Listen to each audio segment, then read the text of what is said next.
Blog Talk Radio. Hello, everyone in the franchise world. My name is Paul Segreto, and this is Franchise Today. Today, my guest is Marianne O'Connell, CEO at FranWise. Marianne and I will be discussing the importance of operations manuals within franchise systems and how poorly developed ones can leave lasting impressions, albeit negative ones. In the coming weeks on Franchise Today, my co-producer Joe Caruso has some exciting things on tap, and final details are being worked out with some very interesting guests and some very compelling topics. So stay tuned for more details. Okay, I'll let you in on some of the topics. Well, let's see. Joe is working on a couple of more legal segments, including franchise litigation, how did I get here? And another one, still untitled, that will focus on franchisee and franchisor bankruptcy. That should be an interesting one indeed. Also, to take Franchise Today through the rest of the summer, Joe's working on segments about women in franchising, and then one that's very interesting, executive recruitment and building successful management teams. And I've even heard and seen some broad strokes on a very heartwarming story about facing life's challenges head on. Thanks again, Joe, for your efforts in bringing franchise best practices center stage and helping to make Franchise Today a leader in franchise media. So be sure to listen to Franchise Today live every Thursday at noon Central, 1 p.m. Eastern Time, right here on Blog Talk Radio. I know you'll be on vacation part of the summer and all that, but you can still listen to Franchise Today as all segments are available on demand at www.blogtalkradio.com/Franchise Today Show. So there's no excuse and nothing standing in your way to listening to Franchise Today. Yesterday on Franchise News Radio, we spoke about a press release circulated by the IFA urging the Senate to act on small business lending bill. I believe these efforts are important enough to share that release again. So, the International Franchise Association has urged the Senate to include a substitute amendment to the Small Business Lending Fund Act, which is H.R. 5297, that extends important provisions first enacted by the American Recovery and Reinvestment Act and modernizes the Small Business Administration loan programs to make them accessible to more franchise businesses. In a letter to all members of the Senate, IFA Vice President of Government Relations David French stated nearly half of IFA members who operate across more than 90 industries that create 21 million jobs and generate $2.3 trillion in economic activity indicated that access to capital is the most pressing issue they face in 2010. Further updating and improving the SBA loan programs so that more franchise business owners can obtain the necessary startup capital will create jobs and help lead our economy on a road to recovery.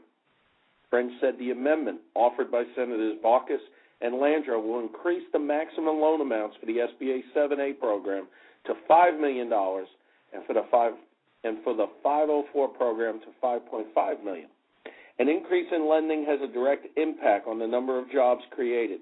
According to IFA's recently updated small business lending matrix and analysis, for every incremental $1 billion in lending, franchise businesses can create 40,400 jobs and $4.2 billion in economic output. French also said given the extreme difficulty many current and aspiring entrepreneurs are facing in this economy, this increase will allow more individuals to access the capital they need to maintain existing jobs, while also creating new job opportunities. We urge the Senate to support the Baucus-Landrieu amendment before time runs out for this congressional session. Well, I'm really excited about the IFA and all they do for franchising. It's one of the reasons I've committed to sponsoring and hosting the new San Antonio-Austin Franchise Business Network, and I'm pleased to announce our inaugural meeting will be in September. And here's something I'm also proud to announce. The next IFA Wednesday Wise webinar will feature Elevance Local CEO Jeremy Ledoux and me, Franchise Essentials President, founder Paul Segreto, in a presentation on using social media to market and build a strong online presence. So join the session, which is scheduled for August 4th, 2 to 3 p.m. Eastern Time. And you know what? Time is going to be set aside within the 1-hour session for questions. And, of course, the Wednesday Wise webinars are approved for 50 CFE participation credits each. So enroll now to begin earning credits towards Certified Franchise Executives designation. Well, speaking of CFE designation, today's guest, Marianne O'Connell, is a certified franchise executive and has quite an impressive resume within franchising. She was the inaugural franchisee for Money Mailer, developing sales and marketing methods used by the entire franchise system, and then went corporate and served as VP Franchise Support Services of Money Mailer in the U.S., Canada, and Chile. Later, Marianne served as Director of Operations for AIM Mail Centers, where she revamped training program manuals and unit-level economics and franchise relations. Then as Regional Director of Great Clips, Marianne launched the Southern California markets of L.A. and San Diego DMAs and oversaw operations in Nevada, Arizona, and Utah, and was responsible for training and support of franchisees, franchise sales, and leasing approvals and oversight. Since 1996, Marianne has been with FranWise, a full-service franchise consulting firm that launches new franchise concepts and helps emerging brands optimize their operations and franchise relations. I first met Marianne at this year's IFA convention in San Antonio, where she said to me, "I feel like I know you. I see you online all the time." Well, Marianne, I'm glad to know you, and welcome to Franchise Today. Thank you, Paul. It's a pleasure. So, FranWise, tell us a little bit about it. You know, what's the company's specialization? Well, we are one of those full-service consulting firms that has chosen to focus on operations rather than on development and sales.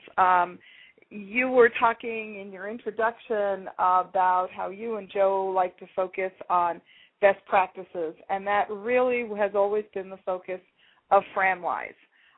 Whether you're a new concept just wanting to come into the franchise space, you're an emerging brand that's looking to gear up and get ready to really tackle your market, or you're an existing brand, our focus is looking at ways to improve your operations, your communication, your franchise relations, so that you can be the optimal brand you know you should be. Excellent. You know, I read on, I think it was on your LinkedIn profile, that you've been in franchising for 30-plus years. Is that correct? Well, now I'm just going to have to hit you, Paul, because, yeah, that makes me sound old. But, yes, I have been since 1979. Oh, I was going to – that means that you probably started in franchising at, what, 8 or 9 years old? 8 or 9, yes, that was about right. Broke the child labor laws. There you go. Well, how did you get started in franchising? Honestly, I got started in franchising in the last big economic downturn that hit Southern California. At the time, I was a real estate agent, and I specialized in leasing commercial property. And when the market fell apart for us in 1979, my husband and I just kind of looked at each other and said, "What's next?" And a friend of ours was Chris Friedrich, who was the founder of Money Mailer. And he proposed the opportunity to us, and we said, "Sure, it sounds like fun." And honestly, that's as simple as it was. And was it fun? It was a blast. We were all young and a little crazy, and we didn't really know what we were doing, so it was making it up as we went along. It was different every day because we were selling advertising to local businesses, and it really got me excited. I didn't understand what franchising was before I got into this, and now most of my clients were franchisees of other brands. And we were selling to those local outlets, and I learned so much and probably met some of the greatest people ever. That's awesome to hear. You know, I would say that you were excited and crazy because you were a California girl, but I also read on LinkedIn that you went to the University of New York at Geneseo. Now, I'm a New Yorker that transplanted to California for the weather. I didn't realize that, and it's so ironic this week because I've been talking a lot with Jeremy over at Elements Local, and he's a State of University grad from Brockport, and ironically, Geneseo and Brockport were both on my radar in '75. As I graduated high school, and they were dangling a carrot to play baseball at both of those schools. And I think it's ironic that here I am talking this week to both of you about a State University New York school. And ironically, both of you are in the two that were on my radar. It is a small world indeed. That is a small world because, I don't know, Brockport was a little bigger than Geneseo at the time. We were a very small school. It's gotten big now, but it was very small then. Yeah, well, there was no way I was going up to Brockport as I visited the campus in January, and I have never seen more snow in my life. Yeah, I'm telling you, 4 years in Western New York State drove me to California. So, why did you pick operations manuals as a focus for FranWise? You know, that's a funny question because I didn't. To be honest with you, we started on this venture, and my focus was to do consultation. I had come into the business with having the perspective of having been a franchisee and having been on the franchisor side of things, and I wanted to blend those and bring a very balanced consultative process to franchisors. To me, and this is going to sound like I'm diminishing what is now a giant part of our business, but manuals, in my feelings originally, were information exhaust. If you've done a very good consultation, then you have all the information that's necessary to put together a very usable and supportive manual. I'm lucky that I just have a talent. It has nothing to do with me, but I've been given a talent where I'm organized and I can write. So it was easy for me to take this information and start to write it out as manuals. And I've just found over the last 13 years, most people don't like to do that, so it has become the focus of our practice now. That's excellent. I mean, it's, organization and writing are important, but knowing that you pour through page after page after page of operations manuals, I had to make sure 3 different times that I had everything grammatically correct and spelled right on my emails to you, because I was afraid I was going to get them back with red circles around them. No, you never have to worry about that. I am the world's worst typist, and so my emails go out with all sorts of errors. Plus, I have a team. We have a great team here to do the manuals. I am the consultative writer. I am the one who is going to really interview that franchisor, gather all their documentation, even the things they don't think relate to the manuals.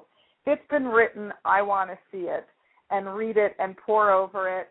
I then have a technical writer who is really terrific and efficient at pulling our writing together and making it more dynamic. We have a woman, in fact, a graduate from Geneseo, Dr. Susan Brunson, who has her degree in English and in teaching, and reading was her specialty. So she is our editor. And so between all of us, we do get them out there with as few errors as we think are humanly possible. Well, that's my hat is definitely off to you, because I know it is not easy, having been involved in a couple of operations manual development projects, and I think it takes a very special skill to really develop it the right way.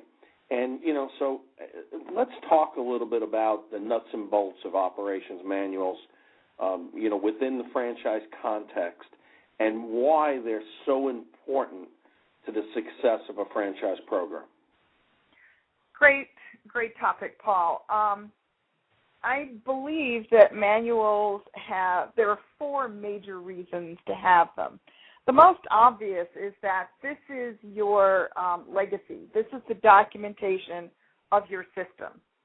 And so you can get it all together, you can make it logical, and that leads you to the second piece, that once that system is documented, that means your franchisees can get busy making money faster. Instead of having to search for information, to call for information all the time, they have it in front of them.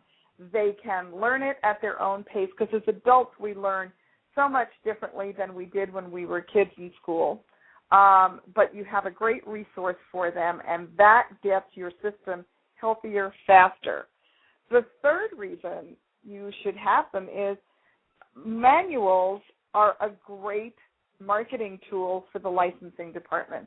And if they're not using them as such, they're missing a terrific opportunity. I'm a big proponent, for a number of reasons, of having lots of small manuals. We are not, unfortunately, a nation of readers. And when you see, let's say, an old-fashioned binder, that's a 3 or a 4-inch binder being handed to you, people's eyes glaze over. They don't want to go near that at all. And so if you can break it down into the most applicable titles, for instance, we always recommend you have a good getting started manual. Give them the information on how to be a business owner, because most of your franchisees, unless you're selling multi-units, most of your franchisees do not have experience in business ownership. They have probably reached upper middle management in their careers. That's what allowed them to accumulate the wealth to buy the franchise in the first place, and they're excellent at managing the department that they have, but they've never had to take care of everything, from ordering the mundane business supplies to making the strategic decisions. So you want to give them some basis on how to be a business owner.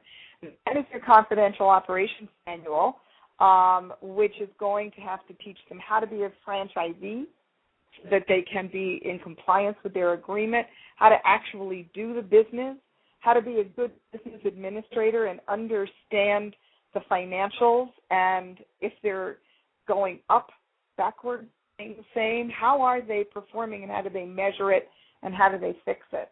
So you have those basics in your operations manual.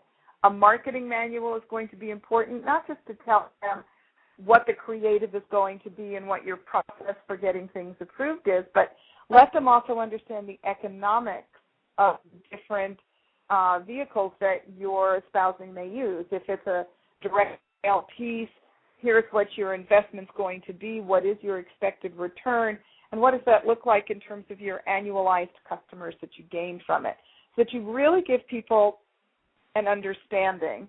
And then finally, we think that you should, if you're location-based, another manual that is your real estate and facilities. Teach them how to go out and find the space, what is involved in negotiating the lease, picking their contractors, and getting it built out. And I'm going to say to the franchisors who are listening, even if you've done some very smart things, which is to get strategic partners, to find your real estate, to be your architectural firm, to be your build-out firm, let's think about this in the long run. You want to protect yourself, because my fourth reason you need manuals is legal. You still want to teach everyone so that they can never come back to you and say, well, I would never have signed that lease if I had understood what it meant. To teach them. Because honestly, as franchisors, the main responsibility with adults isn't to tell you how to do the business. It's to tell you how to think about your business, how to understand it, and make those decisions that pop up every single day, but being fully informed and aware of what all those ramifications are. And that's what your manuals are the basis for. You know, ironic as it is, this week in the franchise blogging community, franchise and business attorney Charles Internicola, who has a blog site called the New York Franchise Law Blog, posted an article, Why Your Operations Manual is Critical to the Success of Your Franchise System. It's a pretty interesting article. He talks about it being more than a generic resource that must not only be drafted but updated and maintained as an integrated extension of the franchise agreement and, of course, FDD disclosures. And I know you've had an opportunity to look at the article, and I see a lot of parallel in what you're talking about. So it definitely seems like it's everybody within franchise best practices. I mean, this all falls in line. But when you're designing an operations manual, okay, and you're just starting out, I mean, how do you recommend starting it out and structuring the manual itself as you're sitting across the desk from a startup franchisor that, as you said, you give somebody a 4-inch binder and their eyes get glazed over. I'm sure a startup franchisor has to feel the same way when you start outlining what needs to go in the manual. It can be daunting, and we do try and break it down. We start by telling, and here's one of the dark and dirty secrets of manuals. Nobody reads them from cover to cover except me. I don't even think the franchisors do. And you know how I know this, Paul? When I write them, I will put in either a silly sentence or I will bury into an arcane part of the manual. When you find this, send me an email and I will send you a Starbucks gift card. And then highlight this and tell me to take it out of the manual. Because I can tell you then if they are actually doing their work, reading through it and editing and making sure I have everything correct. So I know that I'm the only one who reads them from front to back. But if you know that, you have to say, then why aren't they reading it? And that gives you the clue to how you structure it. The answer is that the manual, again, I referenced before, as adults, we don't learn just by rote. We don't learn by reading. We have to learn by experience and having context. So your manuals are really more like reference materials. There are very few people who sit down for a chuckle at night and read the dictionary. But when you are looking for a word that you don't understand, that's where you're going to go, and that's how they're going to treat your manual. When they're looking for, it's after hours, your help desk is closed, a situation has come up, either the franchisee or the manager on duty is not sure how to handle it. So your clue then is when you're going to write your manual, use linear thought. Group your material so it is where it should logically be. So if I'm having a problem with a disgruntled customer and he is disrupting the store right now, where in that manual should I find it? So that leads you to, again, the small volumes, because now they don't have to go comb through the 4-inch binder, or they don't have to go through thousands of pages that are hung on a franchise support system online somewhere. They will know by title which book it's in, and then the key to all things is your table of contents. That's the spine of the entire structure of the manual. If you have an ordered table of contents using linear thought, so this builds on what everyone needs to know, and it makes logical sense on how I'm going to apply it, people can quickly find that information, access it, and use it. The next thing I tell franchisees when they're looking to write a manual, whether they're going to hire me or not, is there's a very high-tech solution. It's go out and buy a whole bunch of banker's boxes, those cardboard boxes, and you put one in the office of every subject matter expert you have in the system. And you give yourself 3-4 months to simply have everyone think of, I can be sitting at the desk and I'm counseling a franchisee, and I give them a process to follow. Oh, of course, this is how you handle things with your POS system, and it's a 4-step process. And I realize that needs to be in the manual. Have them write it down. They can type it, they can write it, they can put it on a napkin if they think of it at lunch. Anything they're thinking of for the next 4 months, they don't edit it, just title it and throw it in the box. At the end of that time period, you all get together with your boxes. You've got your table of contents, and now start to sort those scraps of paper as topics within the table. And you have half your manual built before you start. Seems like a very, very simple process to start, at least. Well, it is. It's a whole lot. It's less daunting than sitting with Microsoft Word cursor flashing on the blank page, and you're thinking, where do I start? I love that. I had a flashback right away to my screen a lot of times. Said, okay, I got to write a blog article, and then you sit there and you stare at this cursor just flashing, and I think they designed it to flash for a reason. Well, yes, you mentioned table of contents, and as you know, and as we all know in franchising, you must have an operations manual in order to franchise. Actually, you don't. Am I Okay. correct? There is absolutely no legal requirement for any of that. Not at all. It is a practical requirement because, as we talked before, how else are you going to create the legacy of what the system is if you don't document it?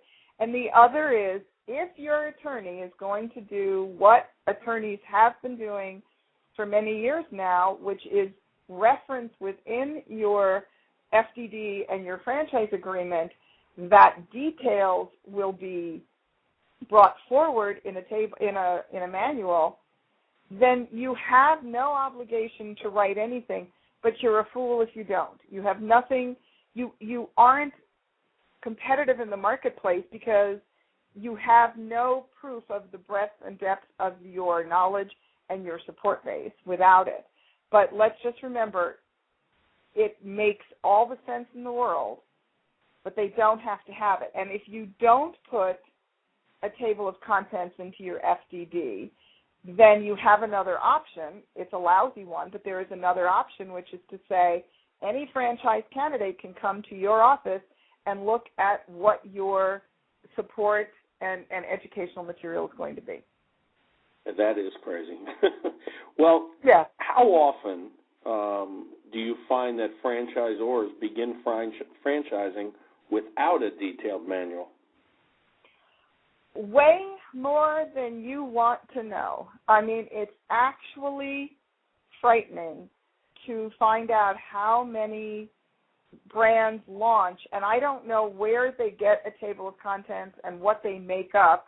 And I know their attorneys must be thinking these are real because they wouldn't put them in if they were falsified. And they guess. Now, I'm going to tell you, most of my clients, while we're working on getting them started and launched, the manual isn't complete. So the page numbers are generally fewer than what we post because I don't think anyone's ever going to sue for getting more than you told them they would. Right, absolutely. So, absolutely. But you should at least, before you get to writing your FDD, a franchise or amending it, I mean, this goes as much for the existing brands, you really should revisit or you know what your structure of your business is. So if you were to just look through the 24 items on the disclosure document, you can sit down and come out with some basic pieces that have to be in that table of contents.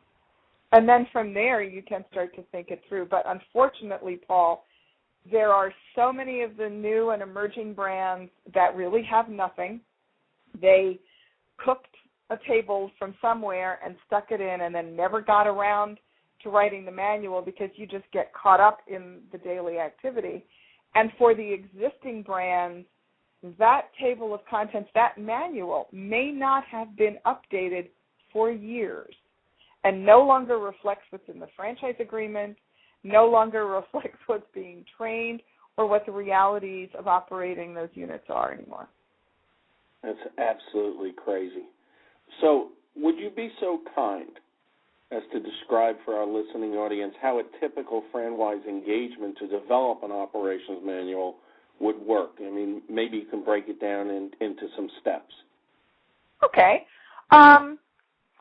First of all, I'd like to say that when we're working on manuals, we have 3 different ways we will work with a company depending on their budget, their in-house talent to write the manual, and what they want to accomplish. And let me go through those real quickly if I can. We developed about 3 years ago pre-formatted manual systems. These have tables of contents. It's all fully editable, and when you're done, you have a customized manual that is for you, but you do the work. We have sat down and color-coded it. If you see a heading that's blue, that tells you it's in either your FDD or your franchise agreement. And you better go refer to those because they have to match each other. If you see things in yellow, it's perhaps we're using the word customer in the pre-formatted edition, and you refer to them as clients. So you can do a global search and replace and customize the lexicon so that your cultural vocabulary is incorporated in that manual.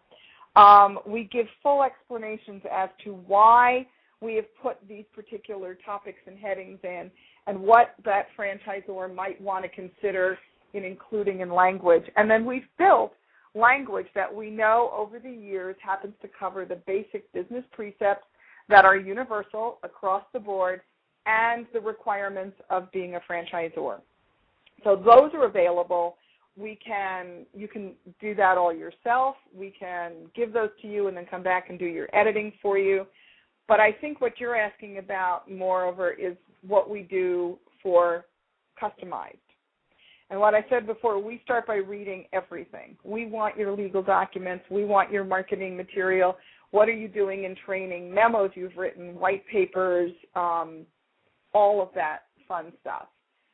We also want to go and spend a few days in one of your locations. Because the people we're dealing with are subject matter experts, which means they have gone through a learning curve which puts them to a point that's called unconsciously competent. They no longer are aware of all the little things they do to make this happen. For instance, when you drive a car, can you actually sit down and break down all the steps you go through to change lanes? Yeah, that would be daunting in itself, wouldn't it? Especially if I'm driving on a California freeway. And if you had to stop and think about it all, you'd have an accident. Absolutely. And that happens with these folks who have been running these units for a while. They are the all-time expert at it. And so when they're laying out their system, if you think about the alphabet song, they're going A, B, C, D, E, F, G, L, M, N, O, P. Now, I don't know your business as well, and I'm reading through it and go, whoa, wait a minute, big gap here. I see what you did up to here, and I see what the result is supposed to be, but there are some steps you didn't give me. So that's why sitting in those stores for a couple of days through all different shifts gives us an idea of some of the holes that you have in your material so we can go and put that together.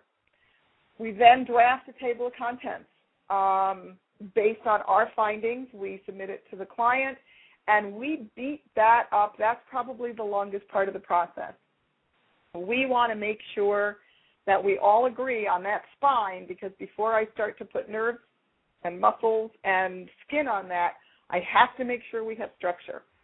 And then we start writing, and we'll give you 3 drafts. We'll give you a rough, which is our interpretation of everything we've seen and read.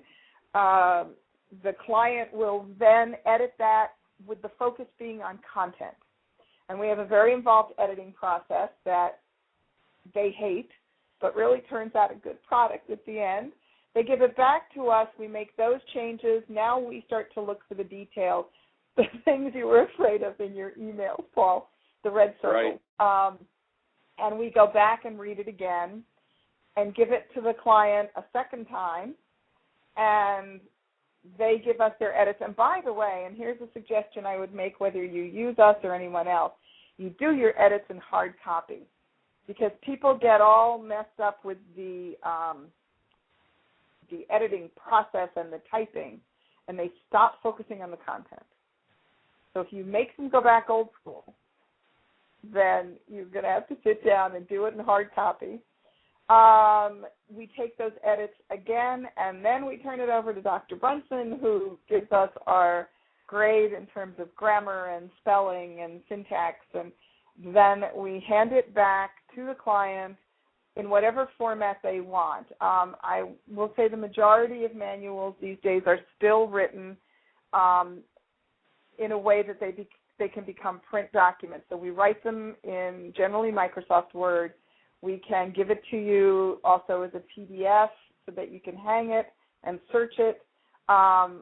Some people who had younger franchisees are now going towards an all-online version, HTML-based, looks pretty much like a searchable website when they're done. Wow. That is quite a process, and certainly an important process.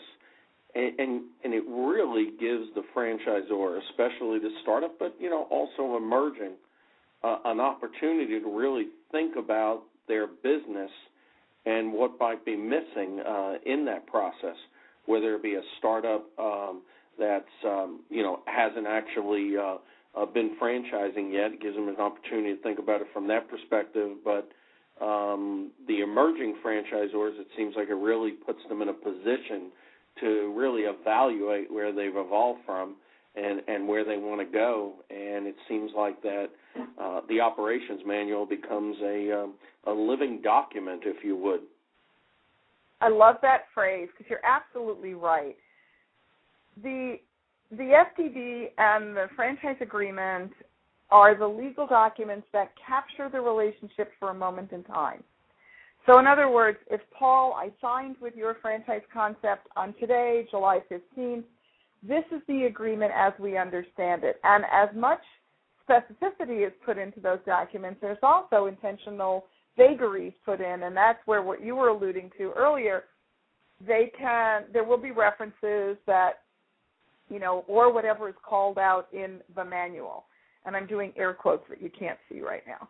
The manual doesn't have to be the book. If any of your printed and published communications makes more sense if you can pull it all into a centralized volume. But the document, the operations manual really is, as you said, the living document. Those subtle changes, those changes that are reacting to economic times, that are reacting to market changes, that are reacting to changes in suppliers, all the detail of the franchise is really housed in those manuals. And I love it. I just finished this morning a retail concept back east, and they wanted their manuals done in about 4 months.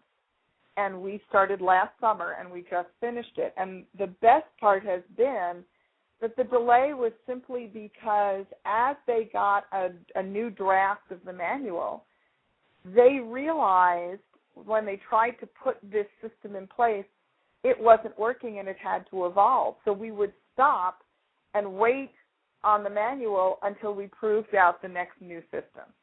And I love to see people who are actually getting the connection between what's actually happening and what the documentation has to be. Because then they're delivering to their franchisees a really important tool, not a doorstop, but a tool. I agree, and it's my belief that a well-architected operations manual is not a one-time event, but more of an ongoing endeavor to ensure operational and brand consistency.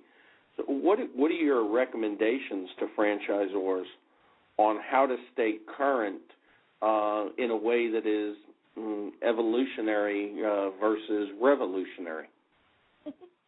I like that distinction. And it's really important. The first thing I would go back to is let's talk about the relationship between your manuals and your legal documents. Yes, when I signed with you today, Paul, I signed a franchise agreement, and the basic constructs of our relationship were set. But every year, sometimes multiple times during the year, but at least once a year, franchisors renew those legal docs. Mm-hmm. And they make significant changes. So the first thing I would say is you've got to update at least once a year so that you have compliance between your instruction and your legal basis. Most people want to do the right thing. If you read the book that came out a couple of years ago, First Break All the Rules, and it was based on this study that Gallup had done about management, people want to do the right thing, but you have to give them the opportunity. So if you now have a set of instructions that run contrary to the legal structure of the business, you're going to have problems. I had a food concept out here in California. They were proofing the manual, and they got to the part on the details of paying royalties. Because, your manuals always say something, your documents, will say something like, we're going to draft your royalties using an EFT draft on the first Tuesday of the month. Well, okay, we don't know what report is there on the computer POS system that's going to confirm the amount. Is there any other paperwork? If there is a disputed amount, how do we account for that?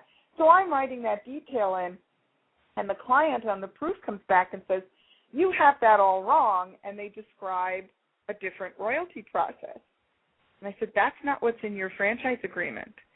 Their franchise agreement had been different for 3 years, and nobody in operations knew that. And they had been training the wrong way, and their accounting department had been going along with it for 3 years.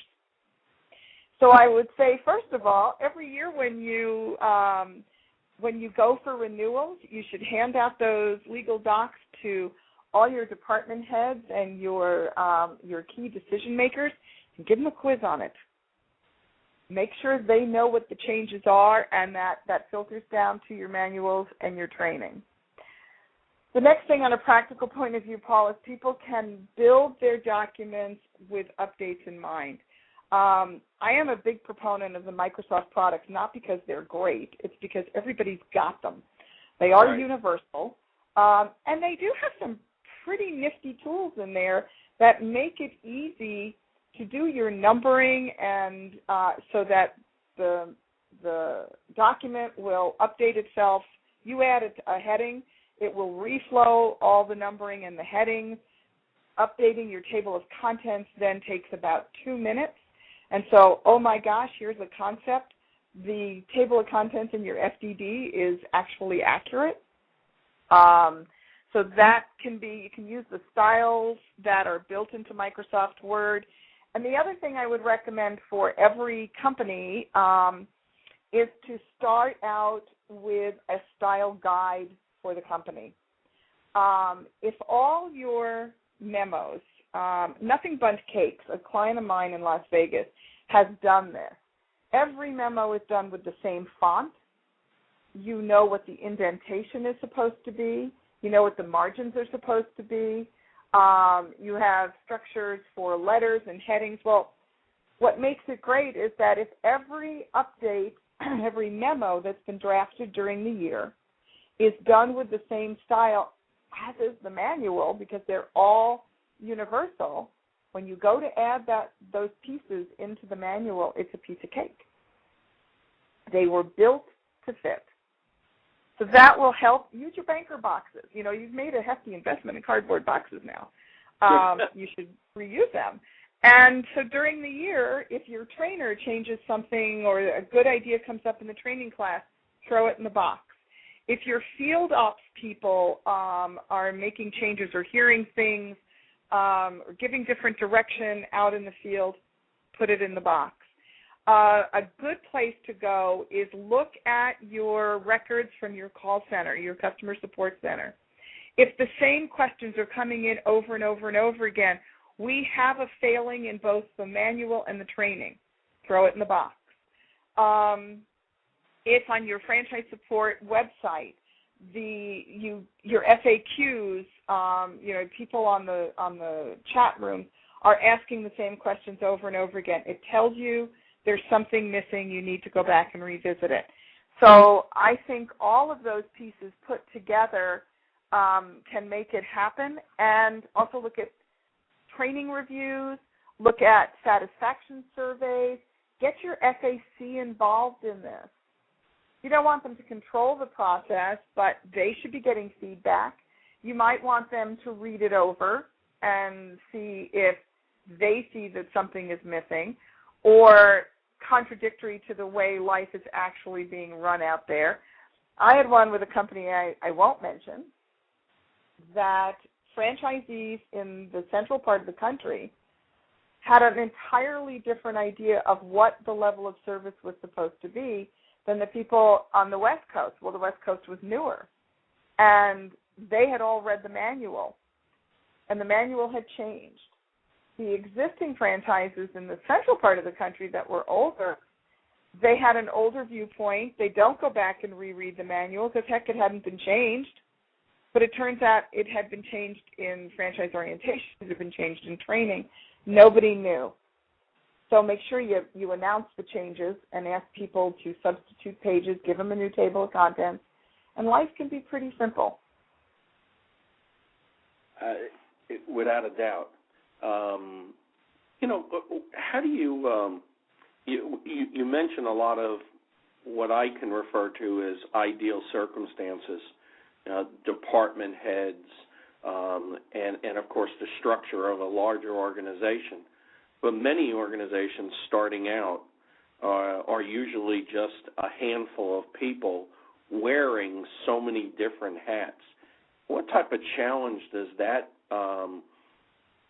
provide to you or expose you to when you're dealing with just a couple of different people that are wearing so many different hats and running in so many different directions at one time?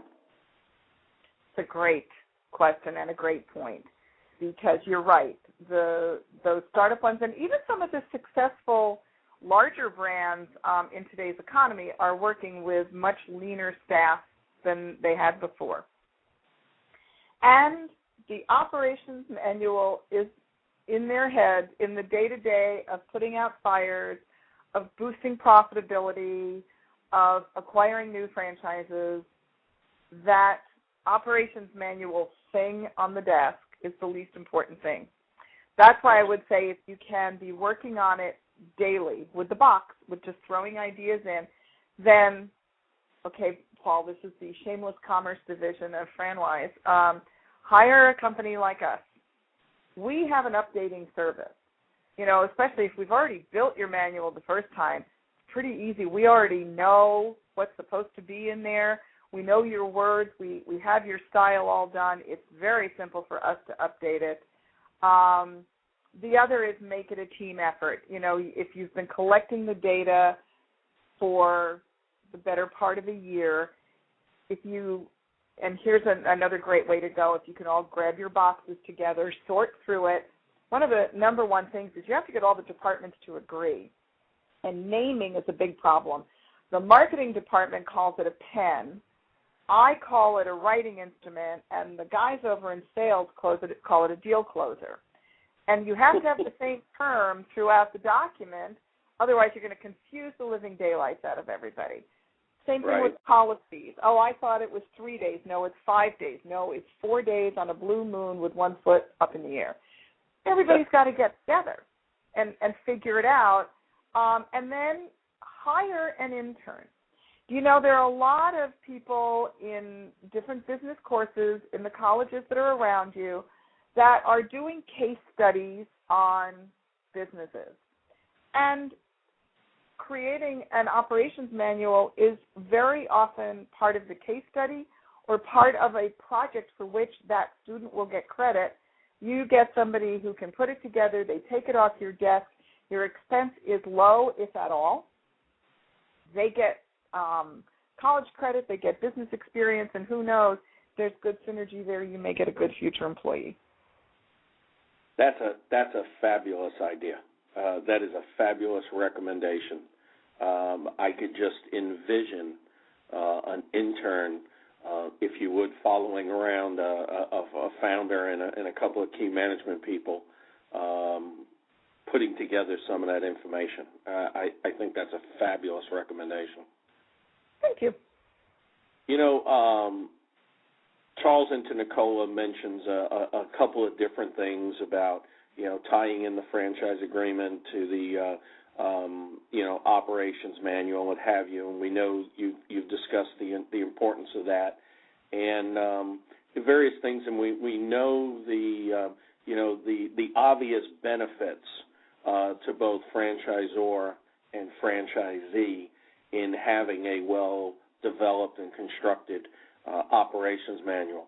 In your opinion, what are some of the perils and pitfalls for franchisors who do not have practical and pragmatic operations manual in place for their franchisees?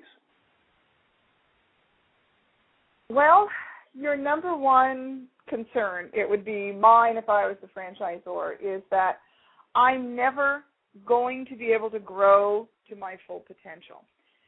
And the reason is, if you don't have a good document that someone can fall back on, that they can use, what's that franchisee's alternative?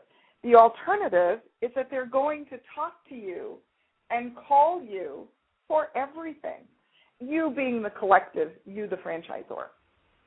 How can you grow when you are constantly going back and redoing yesterday? It is Groundhog Day. It is the movie Groundhog Day, and you can't grow a system on Groundhog Day, which is ironic since that's my birthday. But you can't grow a business on Groundhog Day. You are just redoing everything. So if you have tools that help advance your franchisees, that's the only way you can sustain growth in a system. You can get growth by having enthusiasm, especially for a young brand, to have enthusiasm and get a lot of franchises into the system and be kind of swept away, let's say, on a terrific marketing tide. But how do you sustain it? So I would say that's your number one pitfall, is going to be that you're not going to grow. And also, what franchisor can afford the overhead of keeping enough people employed to run a customer support center and be the person in the field if all you're doing is re-educating on every topic every day? Oh, yeah. The next thing is that I would turn around and say that if you don't have a good system in place, and to me the system includes the documentation for it, you're going to have higher franchise turnover because people are going to get frustrated. They are not going to meet their expectations in terms of what the business was supposed to accomplish because they don't have the tools to do it. They're also, your franchise sales efforts are going to diminish quickly. How good is your validation going to be? If we go back for a minute, if I can take a second and go back and say, no one's looking at just brand A. They're looking at all your, either your direct competitors or other people who are in, let's say, that service space at that investment level. Mm-hmm. And if your competition is turning around and showing that you have a great franchise support system, you've got manuals, you've got online, you've got e-learning, you have all these other things, and now you're coming to someone who hasn't even bothered to put the basic building block together, which is the documentation of the system, you are not going to be able to sustain your franchise sales. So it's, to me, not having a manual is that thread you pull at the bottom of the sweater that starts to unravel the whole thing. That's an interesting analogy, because I had talked about that same thread the other day, and I said, you can pull it and it causes it to unravel, but I also found that when you snip it, it keeps everything in place. Mm-hmm. Most of our audience on franchise today are franchisors. and I know they're very tuned into best practices, and certainly this segment on operations manuals, as I said at the early part of the show, has been very well received even before the show aired today. But a lot of them, of course, are focused on, in the franchise relationship, a lot of times on what happens afterwards. How do I protect my brand? So my thought turns to asking you the question of what are your thoughts on operations manuals with regard to franchisor risk mitigation? Well, there are no guarantees, but it's a great start. If you've watched, I read your blogs. I don't know. I've been blogging for a while. I've been doing it's going to be a 12-week series on the basic pieces and some rules, let's say, for writing good manuals. And one of them that was this week is be specific. Tell people exactly what you want them to do. That's going to protect your brand in the long run. You can't get a franchise if I say give great customer service. Well, that's a fairly vague and open-ended instruction. If I say you'll greet that customer with a smile and this script within 15 seconds of them walking in the door, you will make eye contact, you will offer this, we'll have an unconditional guarantee, we will accept you will accept expired coupons, you will accept your competitors' coupons, whatever it's going to be. If you can be very specific, then you can protect the brand. And again, you protect that with your documentation and with clear and precise instruction. And the other thing in risk mitigation is I think we all know that unfortunately one of the dark sides of franchising is that it often leads to litigation. And I think that if you were to boil down almost every suit that's ever been filed against a franchisor, it never happens with a franchisee that's meeting the financial expectations. It happens with somebody who fails to live up to their own expectations, and for whatever reasons, embarrassment, anger, hurt, it turns into a lawsuit. If you can go into a court and show, I gave them every opportunity to succeed. Here is my detailed manual, and it was updated every quarter. Every time there was a change, it was updated. And the specific pieces, whenever we had a change in a vendor list, there was a link that took us to the franchise support software where they had a direct link into that vendor's website to see the pricing and all the changes. The more you put out there as a tool, the fewer traps you can fall into when people are trying to sue you. It takes time and money up front, but it's a long-term investment. It's what you are investing in for the long haul. Excellent. Yeah, I agree.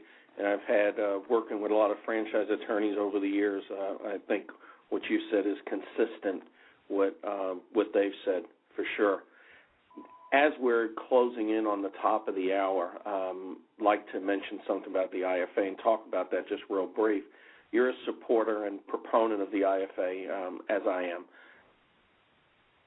So, tell us a little bit, how are you involved with the IFA Supplier Forum, and how is that important?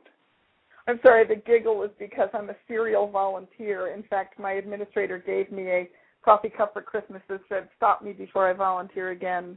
I do sit on the Supplier Forum board. I'm very honored to have been brought onto the board this year. I'm a 4-year member of the membership committee. I've been on the Women's Franchise Committee for 3 years, and now I'm really excited to be the chairman for the Leadership Conference Task Force. I ran the Women's Franchise Network, started it with my co-chair, Shelley Spandorf from Davis Wright Tremaine, and we ran that for 3 years, and then when we got termed out, we're now running the Los Angeles FBN, and we just celebrated our 1-year anniversary with that. I would also say for people, anyone who's out there, there are great other committees that are that need your help. And then when you're at the convention, whether you're a franchisor or supplier, there are two sets of roundtables. You can go out and help people share best practices and have open discussions. Volunteer for that. Be a speaker. Share your knowledge. I'm also an ambassador and a table host at the convention. So my thing is, the IFA, if I might for just a second, when I started in 79, franchising was still kind of the wild, wild west. And it was the IFA that cleaned up the act and made franchising the powerhouse economic force that it is. So in my opinion, all of us owe our careers to the IFA, so I will support them in whatever way I can. And my best way to support, in my opinion, is through time and effort. Absolutely. I agree, and I'm glad you shared that with us. I feel exactly the same way, and I look forward to seeing you at the future IFA events and certainly at the convention in Las Vegas in February. We are out of time, although the people listening live ended right at the top of the hour. Our podcast on demand will carry through to the end of this. So, but I want to thank you really for being my guest today. You certainly provided a great deal of insight on franchise operations manuals, and more importantly to me, I got a chance to listen to you sing, albeit briefly. So I will promote. I apologize to your listeners now. I will promote it as such, and also about I think you mentioned about the blue moon with 1 foot up in the air. So I will tag your name with that. Thanks again, Marianne. I really appreciate it. It was a pleasure, Paul. Thanks a lot. Bye-bye. And listeners, remember our sister show, Franchise News Radio, airs live every Wednesday morning at 7 a.m. Central, 8 a.m. Eastern Time, and like Franchise Today, is part of the Franchise Essentials Media Group. Until next week, I'm Paul Segreto, telling you to have a great day, and please be safe.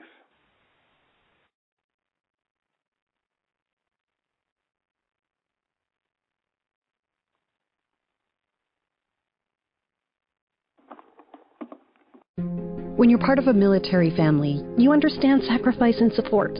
So at American Public University, we honor your dedication by extending our military tuition savings to your extended family. Parents, spouses, legal partners, siblings, and dependents all qualify for APU's preferred military rate of just $250 per credit hour for undergraduate and master's level programs.